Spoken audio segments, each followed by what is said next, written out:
Hi, everybody. Welcome to English Digest. I'm Tom. Hi, I'm Stephanie. And it's our 素养单元 for the month of May. We've got a flyer here, and it's all about getting creative at a traditional craft workshop. This sounds fun to me. Now, a craft, of course, is something that you make typically by hand. Sometimes we'll call it an arts and crafts course, or it's a craft workshop.Arts and crafts you can learn. Have you ever gone to a craft workshop, Tom? Not that I can recall. It may have been years ago when I had time for this sort of thing. But hey, who's got time nowadays? We've got to study for tests, and we've got to work, and we've got to wait for the bus and look for parking spaces and pay our phone bills and stuff like that. But if you do have the time, maybe if you're retired or something, or maybe you're going to take some time off from school or work or something, you might want to consider one of these traditional craft workshops. Today we're going to be talking about oil paper umbrellas and DIY indigo, and that's a traditional craft, which I guess you can study out in Sanxia, if I'm not mistaken. But we'll talk about these things in more detail as our lesson begins. So let's get to it. Let's read through the lesson now one time.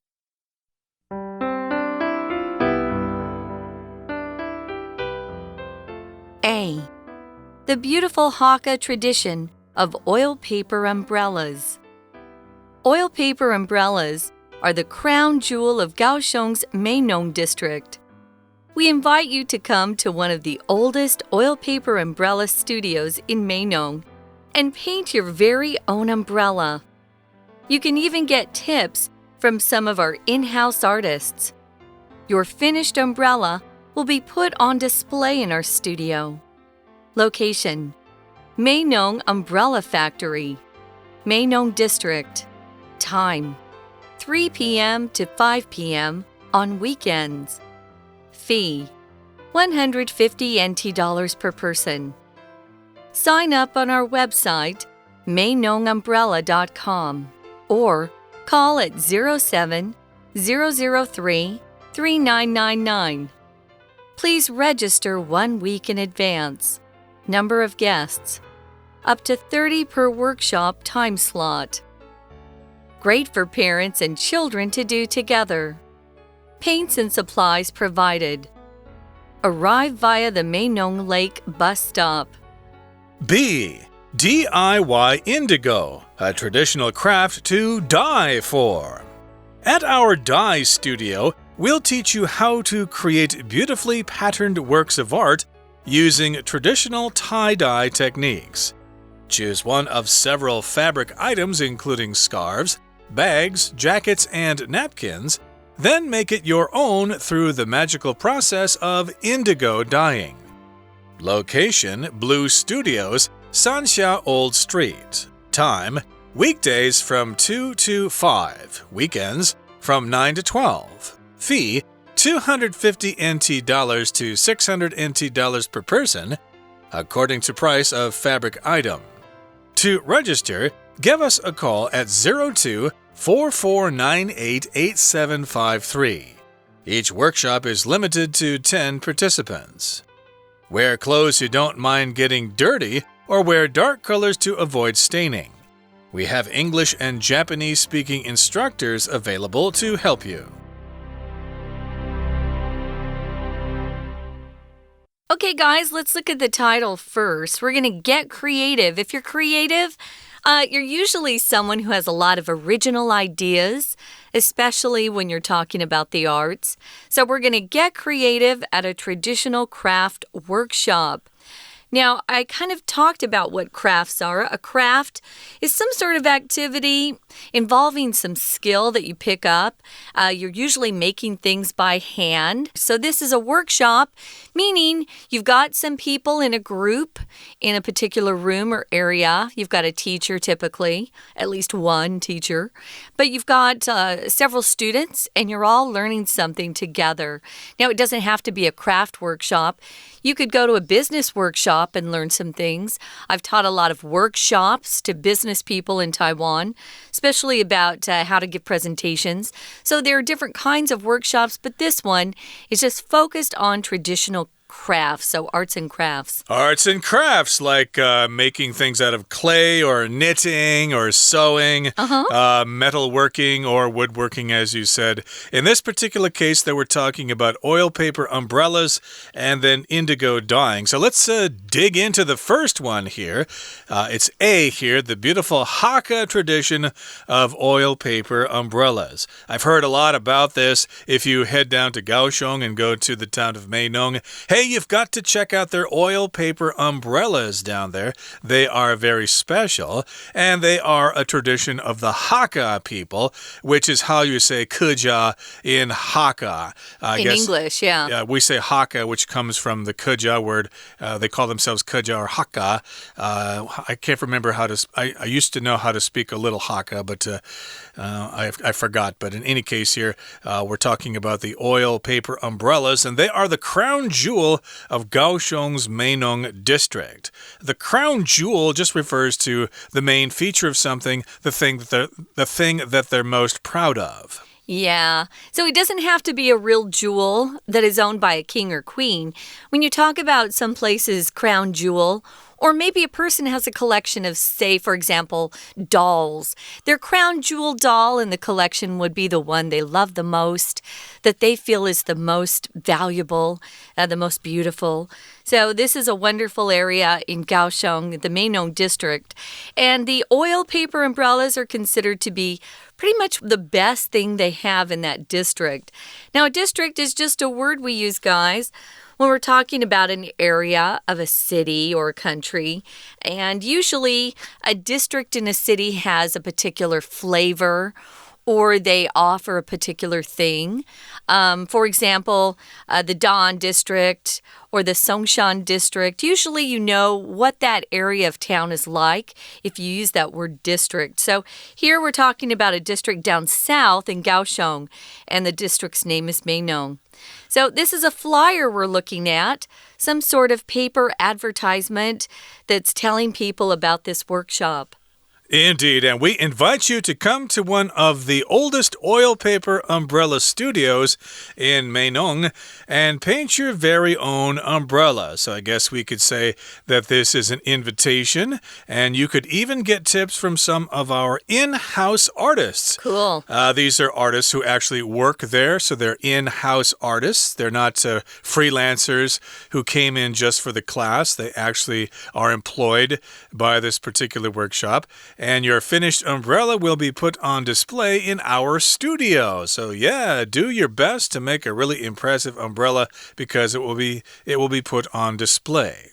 Yeah, so other people taking the class in the future will be able to see your work of art.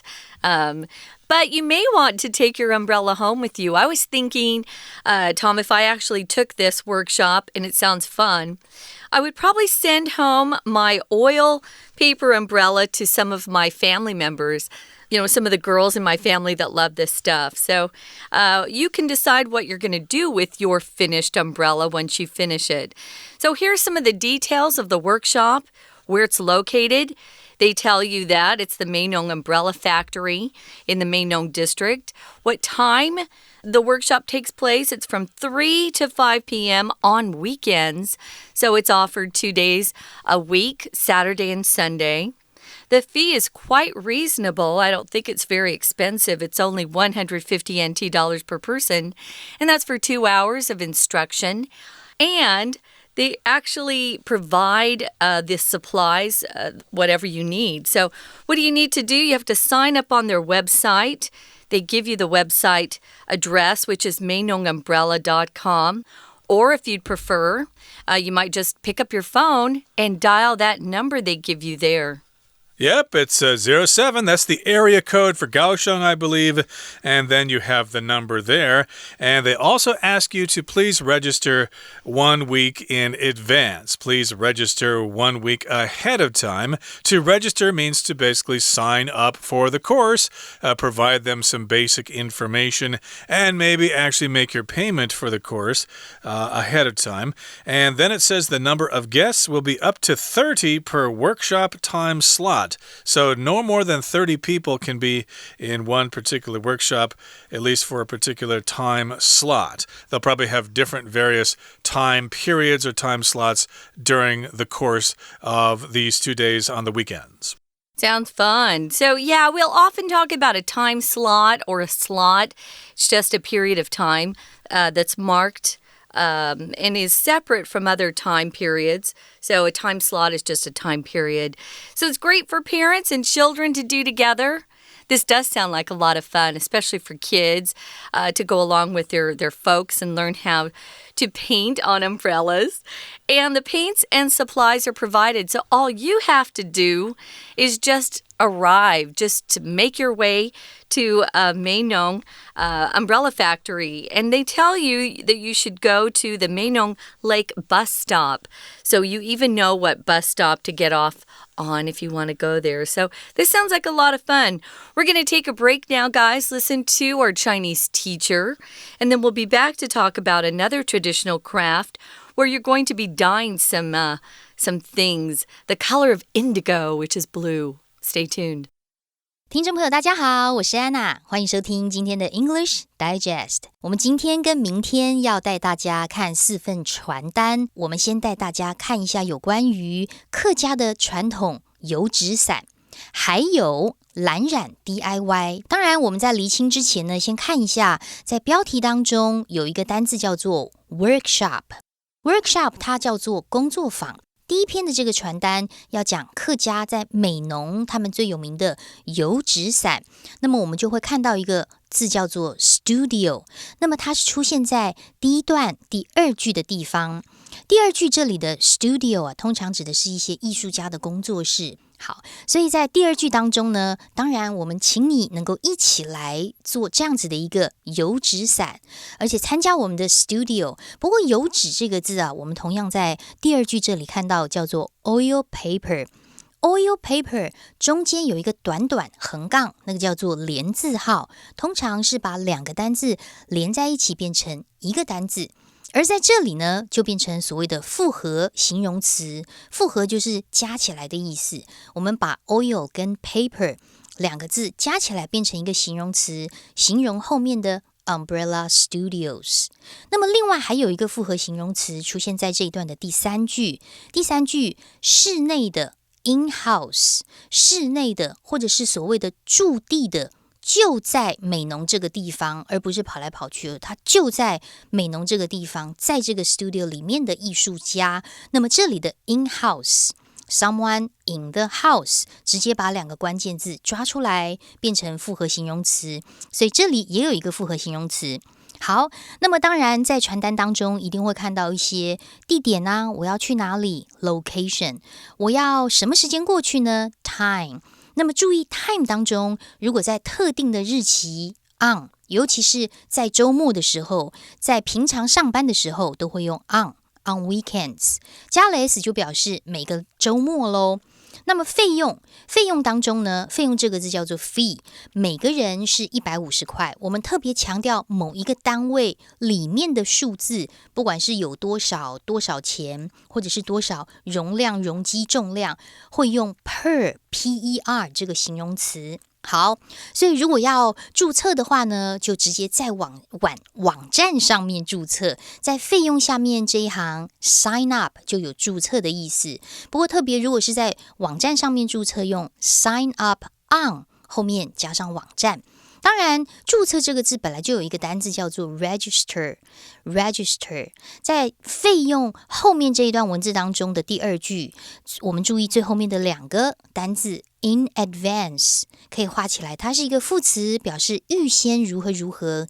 Do something in advance 就表示提前预先做某一件事情，所以如果你要参加的话，提前1周就要记得注册哦。那么后面呢，我们再接下来看，到底有多少人可以参加这样子的工作坊，在每一个时段是最多3个人。那个英文当中的所谓的开课时段会用 slot。slot time slot， 而且呢，最好的是在下面倒数第2句的地方，像油漆啦或者是工具都有提供哦。所以 paints and supplies provided 在这里是个过去分词，有提供、被提供。Paints and supplies are provided. We're going to take a quick break. Stay tuned. We'll be right back.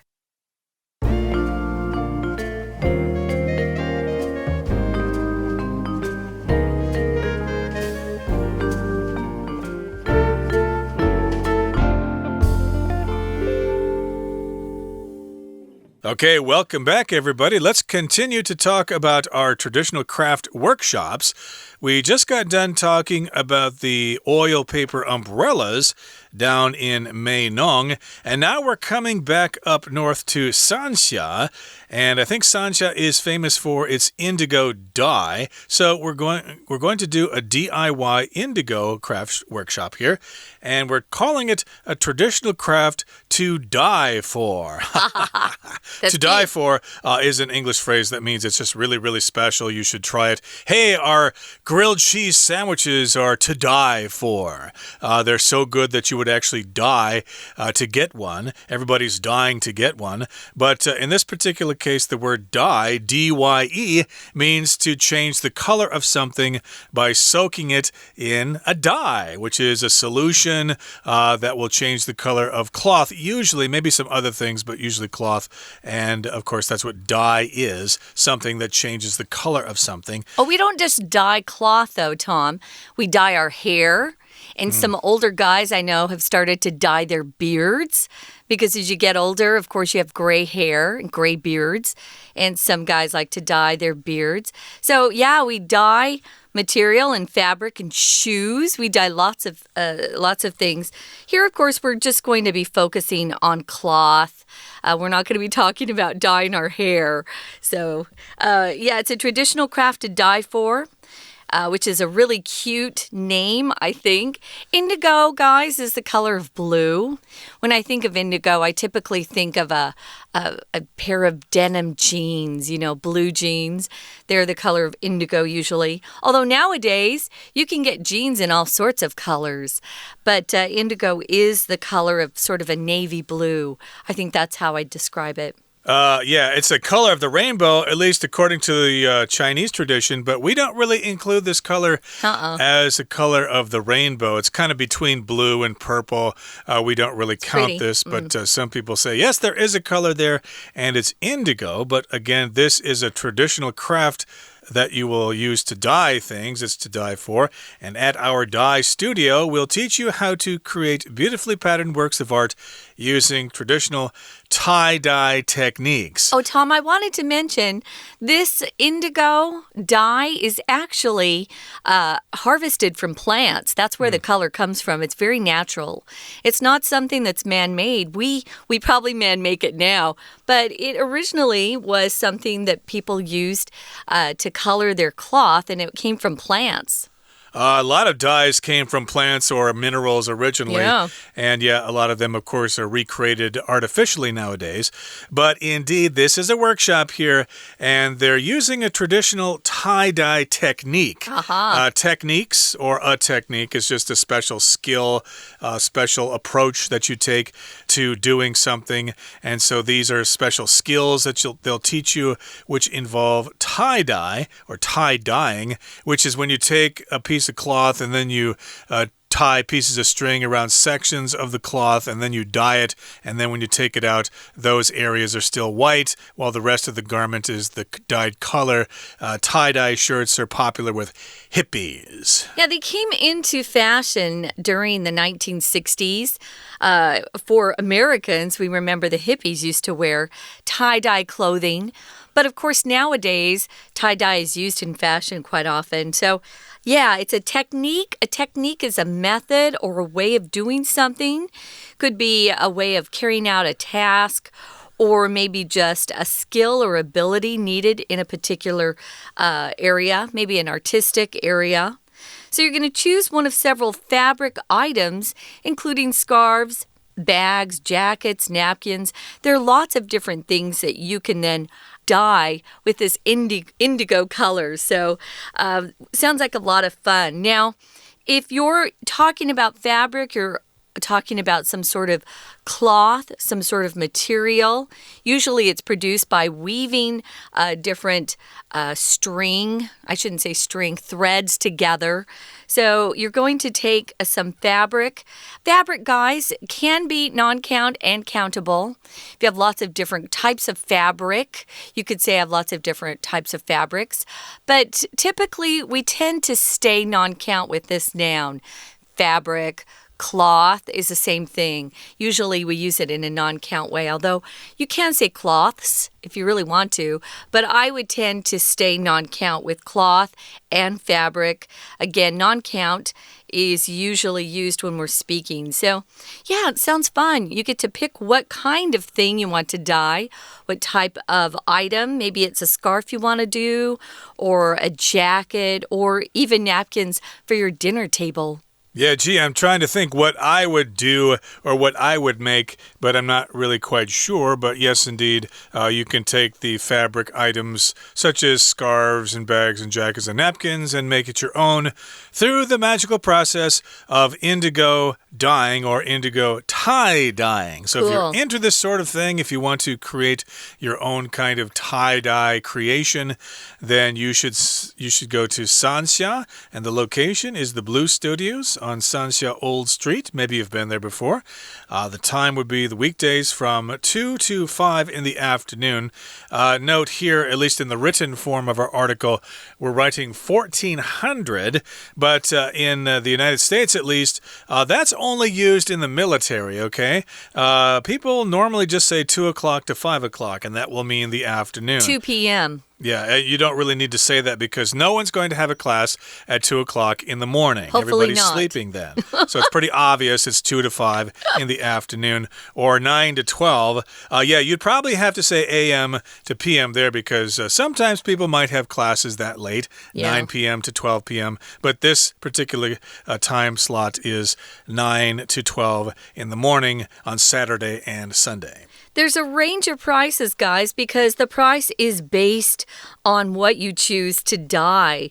It's going to be a lot cheaper probably to dye a scarf than a whole jacket. So it will depend on what you want to dye once you get there. So if you want to register, you can call them. They don't give us a website address here. It's just a phone number. But each workshop is limited to fewer people. So unlike the first workshop that would allow 30 people per time slot, this one is limited to 10 participants per workshop. But this particular workshop is offered more frequently. You could go and learn how to do this during the weekday from 2 to 5 p.m. If you don't work, this would be a good time to go. Or weekends from 9 a.m. to 12 p.m. You've got a choice there. So wear clothes you don't mind getting dirty. Yeah, you're most likely going to get some of the dye on your own clothes that you wear. So wear something that you don't mind ruining or getting some blue dye on or indigo dye on. They say to wear dark colors to avoid staining. If you stain something, you get a spot on a piece of fabric. It could be your clothes, and it's almost impossible to get it out. So be very careful what you wear to these workshops. Yeah, if you use permanent ink in your markers and you accidentally write on your shirt or something, that will be a stain that will be difficult to wash out. Yeah. I once had a shirt that I accidentally dropped spaghetti sauce on, and I just could never get that stain out. It just stayed there for years and years. I finally threw that shirt out. But yeah, you want to wear dark clothes or maybe some old rags or something that you don't mind getting dirty. And we have have English and Japanese speaking instructors available to help you. So yes, if you're an English speaker or a Japanese speaker, hey, don't feel left out. You can attend these classes as well if you don't happen to speak Chinese. So yes, indeed, these classes may be of interest to foreigners of the English and Japanese persuasion, which would be kind of cool there. And an instructor, of course, is somebody who teaches something, but I see the word instructor usually as someone who teaches a special skill, not necessarily some kind of knowledge.